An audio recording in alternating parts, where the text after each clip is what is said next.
네, 코스닥의 히든 챔피언을 알아보고 투자 포인트 짚어보는 시간입니다. 키움증권 오현재 애널리스트 자리하셨습니다. 안녕하세요. 네, 안녕하십니까. 네, 오늘 주식 경제와 함께하는 첫 시간인데 시장에 네, 이렇게 많이 맞습니다. 빠져서 너무 네, 안타까웁니다. 네, 맞습니다. 그래도 히든 스토리를 많이 찾아봐야 될 것 같은데 일단 시청자분들께 한 말씀 해주실까요?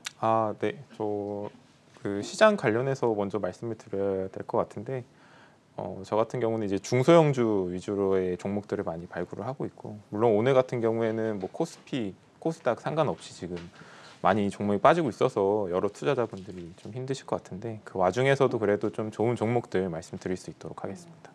그러니까 간밤에도 그렇고 우리가 쉬는 동안 악재가 굉장히 많았잖아요. 네, 이제 맞습니다. 헝다 이슈도 있고 또 유가가 강하게 상승을 하면서 또 시장의 원자재 섹터들은 영향을 받고 있지만 지금 코스닥이 많이 하락을 하고 있습니다. 계속해서 좀 영향받는 악재들이 많이 노출이 되고 있는 것 같은데 지금 코스닥이 3.2% 950선까지 위협을 받고 있거든요. 중소형주 쪽을 하신다고 하셨습니다. 네. 저희가 지금 이 시점에서는 어떻게 바라봐야 되죠? 네. 물론 오늘 같은 경우에도 상당히 많은 폭 계속 떨어지고 있긴 하지만 사실 다행인 점을 한 가지 말씀드리면은 사실 지금의 여러 악재들 말씀해 주셨던 여러 악재들 포함한 뭐 어떤 수급이나 이런 결과적으로 어떤 매크로적인 부분이 사실 기존의 3분기 때도 그랬고 좀 더 코스피의 영향을 좀 더 상대적으로 강도가 높게 반영이 되고 있는 모습입니다. 3분기도 보시면은 코스닥도 물론 하락세였음에도 불구하고 상대적으로 이제 대형주 위주로 좀 하락세를 보였었던 게 아무래도 말씀하셨던 이런 매크로 이슈들이 좀 불거졌던 게 컸었고 또 외국인 수급 같은 경우도 대형주 위주로 나빠졌었는데 중소형주 위주는 아무래도 상대적으로는 외국인 수급에 대한 영향을 덜 받고 뒤에서 뭐 말씀드릴 여러 가지 개별적인 이슈들로 조금 더 주가 수급이 결정되는 부분이 있기 때문에 물론 이런 전반적인 장 침체 속은 뭐 영향을 안 받는다고 말할 수는 없겠지만 충분히 어떤 개별적인 이슈들로 좀 극복 가능할 수 있다라고 보고 있습니다. 네, 근데 그러게 오늘 바이오 관련주들이 워낙 많이 흔들리다 보니까 이제 셀트리온 그룹주들이 크게 급락을 하고 코스닥 지수가 영향받는 건 어쩔 수 없는 것 같습니다. 네, 말씀해주신 대로 외국인의 수급에 있어서는 오늘 거래소보단 조금 타격을 덜 받고 있는데요. 그렇다면 이런 장세 속에서 우리가 이 시점에 주목할 섹터가 어떤 쪽인지 궁금합니다. 어떤 쪽을 보고 계신가요? 네, 오늘 말씀드릴 부분은 모바일 부품 업체들 위주인데요. 물론 이제 위드 코로나와 함께 계속해서 좀 부각됐었던 신성장 여러 2차 전지 소재나 아니면은 뭐 디지털 헬스케어 등 여러 성장 산업들도 하반기부터 해서 계속 좀 성장할 수 있는 포인트가 있다고 보지만 오늘 말씀드릴 모바일 부품 관련해서도 사실 상반기에 완전히 구조조정을 끝나고 거의 바닥까지 실적을 찍은 다음에 3분기부터는 좀 실적 반등이 이어질 것으로 보고 있어서 기존의 실적 부진이 이어지면서 사실 좀 신규 모바일 사업뿐만 아니라 신규로 진출하고 있던 성장 산업 부분 관련해서도 밸류에이션을 상당히 받지 못한 부분이 있었는데 하반기에 이렇게 성장 실적도 다시 모바일 부분 관련해서 돌아오게 되면은 추진하고 있는 여러 신사업들도 다시 한번 좀 밸류를 리레이팅을 할 수 있는 계기가 되지 않을까 전망을 하고 있습니다. 근데 이제 시장 전반적인 투자자들 입장에서는 IT 부품 쪽으로 지금 눈이 잘 안 가는 건 사실이거든요. 네. 아무래도 공급망의 혼란 이런 이슈도 있기 때문에 좀 모바일 부품 쪽도 타격을 받지 않을까 생각을 하는데 이쪽은 어떤가요? 네, 맞습니다. 말씀해 주셨던 부분이 사실 상반기, 작년 4분기부터 해서 계속해서 좀 영향을 받았던 부분인데 대표적인 게 뭐 AP 수급 관련해서나 아니면 코로나 관련해서 공장 이슈, 뭐 베트남 아니면 뭐 중국의 공장 이슈 등이 계속 발목을 잡아왔었습니다. 사실 이러한 부분이 하반기에도 완벽하게 해결이 되진 않는다고 볼 수 있는데 그럼에도 불구하고 좀 더 긍정적으로 볼 수 있는 부분은 하반기에는 이제 기존의 물론 A 시리즈, 삼성전자 A 시리즈나 중저가 제품들 위주로의 AP 수급이 여전히 좀 부족함을 감안해서 전체 스마트폰 출하량은 일부 축소가 전망이 되더라도 저희 최근에 8월 달에 흥행하고 있는 뭐 폴더블 시리즈나 아니면 최근에 이제 또 신제품 출시한 아이폰의 아이폰 13 같은 경우도 계속 흥행을 이어가고 있고 또 하반기에 이제 계속 뭐 출시 연기설이 돌면서도 결국은 출시가 될 것으로 예상이 되고 있는 줌 프리미엄급 S21 펜 에디션 그리고 또 올해와 마찬가지로 조기 출시가 예상된다면 부품단 IT 부품단에서는 하반기부터 주문량이 들어올 것으로 예상되고 있는 갤럭시 S22 시리즈까지 좀 고부가가치 제품 위주로 제품이 라인업이 되고 있다는 점은 상당히 부품 업체들한테는 긍정적이다라고 볼 수 있을 것 같습니다.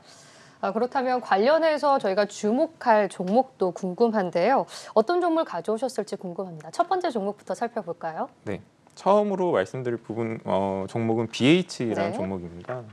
워낙에 뭐 많이들 아시는 종목일 수도 있겠는데 간단하게 먼저 소개를 드리면 BH 같은 경우에는 저희 디스플레이 패널 뒷단에서 그 기계와 연결을 해주는 RF PCB를 주요 제품으로 삼고 있고 국내 모바일 부품 업체로는 드물게 뭐 삼성이나 애플 두 가지 고객사를 가지고 있어서 최근에 이제 뭐 삼성의 폴더블 폰 흥행이나 아니면 아이폰의 신제품 출시 흥행 두 가지 모두 좀 수혜를 볼 수 있는 업체다라고 보실 수 있을 것 같아요. 좀 더 자세하게 이제 말씀을 드리면은 사실 폴더블 폰 같은 경우에도 기존의 삼성 쪽으로 제품 라인업이 수익성이 그렇게 좋지 않았음에도 불구하고 이번에 폴더블 폰 같은 경우에는 디스플레이 패널 자체가 좀 커지고 많이 들어가다 보니까 이쪽 부분에서도 수익성이 상당히 좀 개선이 될 것으로 보여지고 있고 또 이어지고 있는 제품에서 이제 아무래도 매출을 가장 많이 차지하는 부분이 애플 쪽 신제품 관련해서일 텐데 사실 애플 신제품 관련해서는 상당히 우려가 많았습니다. 뭐 제품이 처음 나왔을 때 혁신이 없다라면서 이제 출하량에 대한 우려가 많이 있었는데 최근에 뭐 글로벌 사전 예약이나 이런 추이를 보면은 중국 같은 경우도 사전 예약이 뭐 전작 대비 20% 정도 성장할 것으로 예상을 하고 있고 먼저 출시한 이제 북미 같은 경우도 리드 타임이 뭐 프로나 프로 맥스 같은 경우에는 4주까지도 늘어나면서 물론 이제 부품 수급 관련 이슈도 있겠지만 전반적으로 이제 수요가 좀 탄탄하게 뒷받침을 하고 있다라고 보실 수 있을 것 같습니다. 네, 알겠습니다. BH 주목해 보도록 하고요. 다음 주목해 볼 유망주도 한번 살펴보겠습니다. 두 번째 종목은 어떤 종목이죠? 네, 두 번째 말씀드릴 종목은 아모텍이라는 종목입니다. 역시나 이제 좀 모바일 부품 쪽에서는 상당히 오래된 기업 중에 하나인데 이번에 좀 부각해서 말씀드릴 부분은 앞서서 말씀드린 것처럼 1, 2분기 실적이 상당히 안 좋았고 사실 모바일 관련해서 작년에도 계속해서 좀 실적이 안 좋았던 부분이 있었는데 이러한 모바일 사업 부분조차도 하반기부터는 이제 그 신제품 라인업에 따라서 부진을 좀 탈출할 것으로 보여지고 있는데 주목해야 될 성장 포인트 두 가지 중에 이제 첫 번째가 MLCC의 신사업에서 매출 발생이 좀 하반기부터는 예상이 된다라는 점입니다. 사실 아모텍이 MLCC라는 신사업을 한다고 얘기 나온 지는 벌써 2년 정도가 돼가면서 상당히 많은 투자자분들이 기다리고 있는 소식 중에 하나인데 실제로는 주요 고객사 위주로 지금 제품 검증까지도 진행이 되고 있는 것으로 판단이 되고 있어서 이른 시일 안에 MLCC 관련 신사업 진출을 예상을 하고 있습니다. 또 한 가지 신성장 동력으로 중요하게 삼고 있는 부분 중에 하나가 그 전장용 쪽 제품인데 아모텍 같은 경우에는 모바일 쪽에서도 그랬지만 뭐 안테나나 모터 같은 부분에서도 기존의 칩 사업뿐만 아니라 경쟁력을 상당히 가지고 있었습니다. 그 모바일의 그 경쟁력을 살려서 새로운 신성장 동력인 전장 부품에서도 상당히 경쟁력을 나타내고 있고 특히나 모터 같은 경우에는 최근에 이제 자율주행이나 전기차 비중이 늘어나면서 열 처리에 대한 필요성이 상당히 커진 상태입니다. 그러다 보니까 여러 가지 뭐 LED 헤드라이트 이제 식혀주는 쿨링 팬 모터라든가 아니면 여러 열 처리 쿨링 모터가 지금 주요 제품 라인업으로 상당히 판매량을 늘려나가고 있고 그 밖에도 지금은 액추에이터, 뭐 구동 모터 관련한 여러 모터나 해서 계속 안테나 쪽까지도 지금 신제품 라인업을 하반기부터 계속 좀 늘려나가고 있다라고 점을 좀 주목하시면 좋을 것 같습니다. 네, 그러니까 모바일뿐만 아니라 이제 차량용 부품 쪽으로도 성장성이 확보가 되었고, 그렇다면 자율주행 쪽의 모멘텀도 좀 있을 거라 생각이 드는데요. 네, 맞습니다. 뭐 앞서서 방금 말씀드렸었던 모터 같은 경우도 자율주행 계속 늘어나면서의 열처리 필요성에 따른 모터 쪽도 늘어났지만 저희가 뭐 익히 알고 있는 지금 최근에 뭐 주차 보조라든가 차량 내 자율주행 퍼지면서 차량 내 어떤 보안에 대한 이슈도 계속 부각이 되고 있는데 관련해서도 꼭 필요한 부분이 아모텍이 이제 제품으로 판매를 하고 있는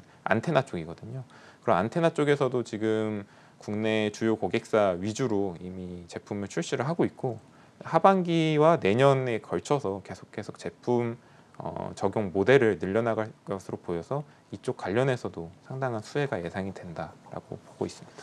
네, 알겠습니다. 오늘 말씀해주신 BH와 아모텍 주의 깊게 살펴보도록 하겠습니다. 지금까지 코스닥 히든 챔피언 키움증권 오현진 애널리스트와 함께했습니다. 고맙습니다. 네, 감사합니다.